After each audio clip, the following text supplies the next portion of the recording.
Hello again, and welcome to this small town. Now, today's episode was inspired by a post that I saw on one of my small town's Facebook groups, and it was someone who had just moved into town from the city, and she was asking about how you go about making friends. And I thought, you know what? This is actually a great topic for a video because I think that a lot of people in the city underestimate just how hard it can be to, I don't know, I think I'll use the word permeate a small town community. It's really not as easy as you think, and we're going to go into all that right now. So first, I would like to start with my own personal story, just to give you an idea of what is possible. When I was about 10 years old, my father moved our family out to this small town with a population of just 4,000 people. And he wanted to do something completely different. So for one thing, he didn't just want to move to a small town. He also thought he'd give in to the entrepreneurial bug. So after he sold our house in the city, he used part of that money to buy a gas station. And that was to be his income while we lived there. It was an easier transition for him, and more or less my mother, than it was for us, the kids, specifically me. I was definitely treated with a lot of suspicion when I initially moved there. The kids just really didn't take well to me at first because that's not where I'm from, right? So treated with a lot of suspicion, treated as an outsider. A few of the kids who were, I guess, considered outcasts adopted me, and that was my in. And it was tough. It was really tough at first. I didn't really enjoy it. But what I did enjoy about there was the outdoors. I loved going to the local forests, down to the local beach. I loved going exploring. And over time, that passion for the outdoors is what drew me in with some of the locals, right?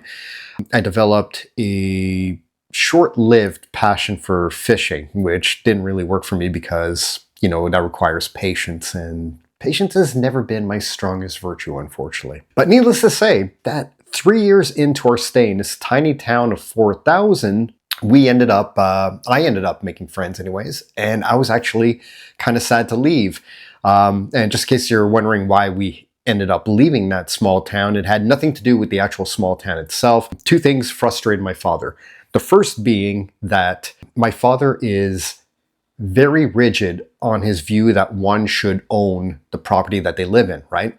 So remember I said that when we moved there, he bought a gas station. And in order to do so, he used the money from the sale of our house in the city to do it. So when we moved to this small town, we were renting a house. And for those of you who are unfamiliar with Canada and its mortgage rules, you have to have owned a business for a minimum of 2 years before you even get considered for a mortgage. So that's one thing that really frustrated him a lot.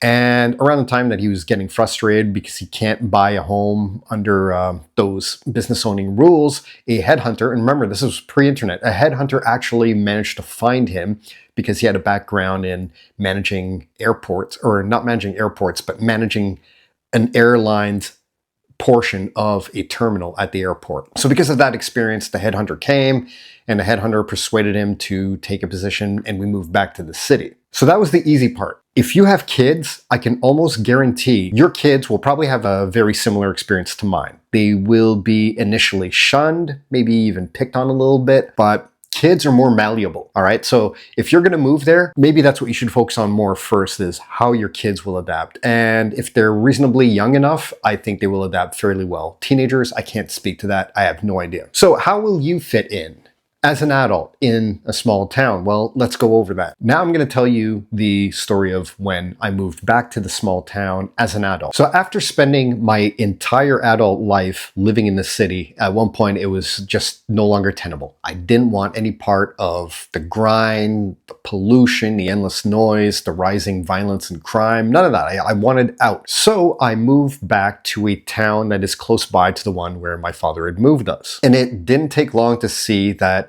attitude that the kids had in that small town carried on with them as adults. In fact, it got worse. They're more territorial, more xenophobic.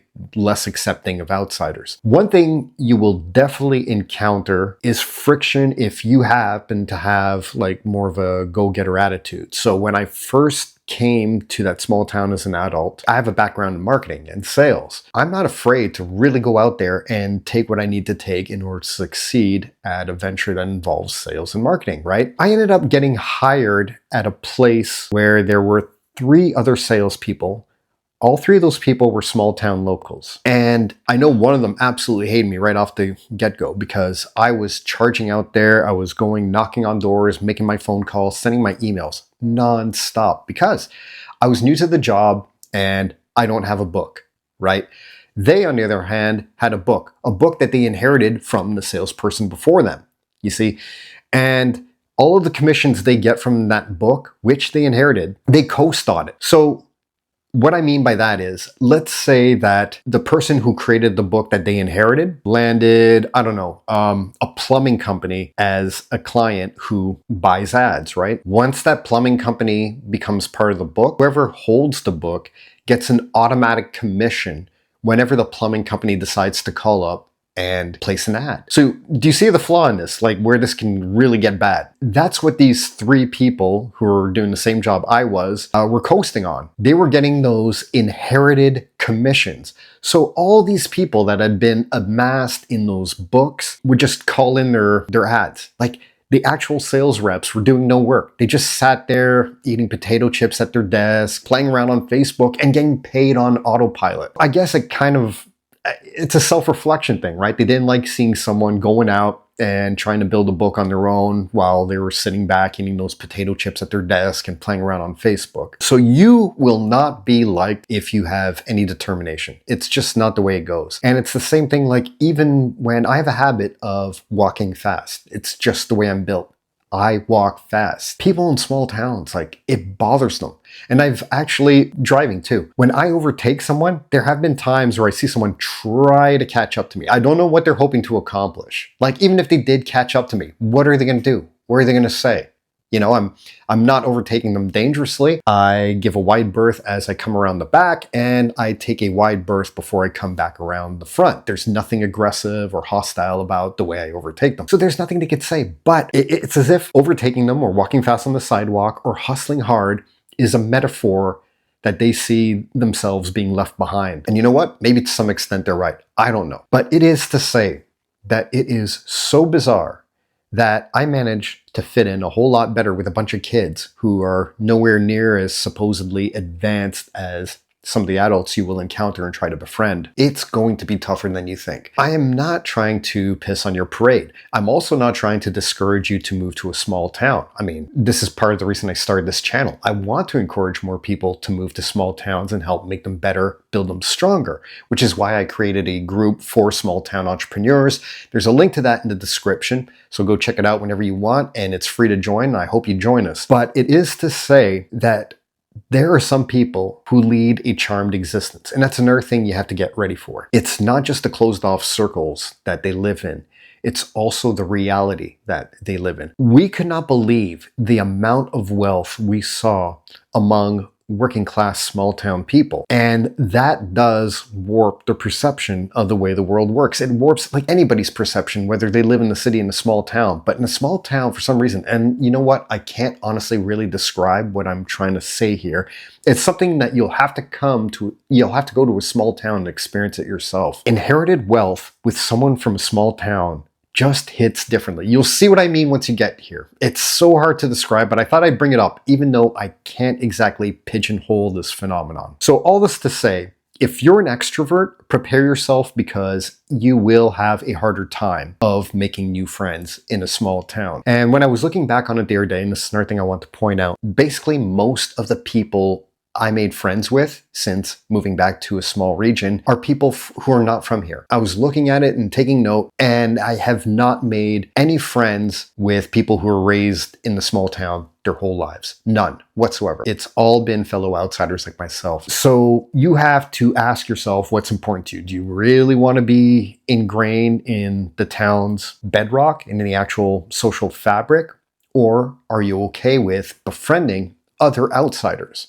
That's basically one thing you'll have to look at. So if you're an extrovert and you really need that company, that might be your best option. And that's maybe what you should be looking for. Fellow outsiders. They will be more accepting, especially since they're all facing the same predicament as you. But to strive to be accepted among the people who've been living in the small town you're looking at adopting as your home, it's probably not going to be as easy.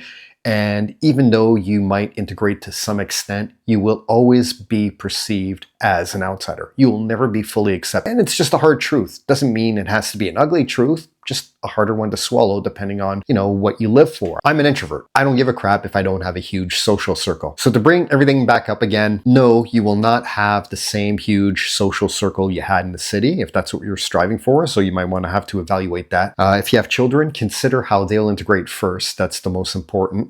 Your best bet to making friends in a small town is to seek out other outsiders like yourself. And don't forget why you're moving to a smaller town. It's for quieter living to begin with. So do you really need to be completely surrounded by a whole bunch of people? I don't know.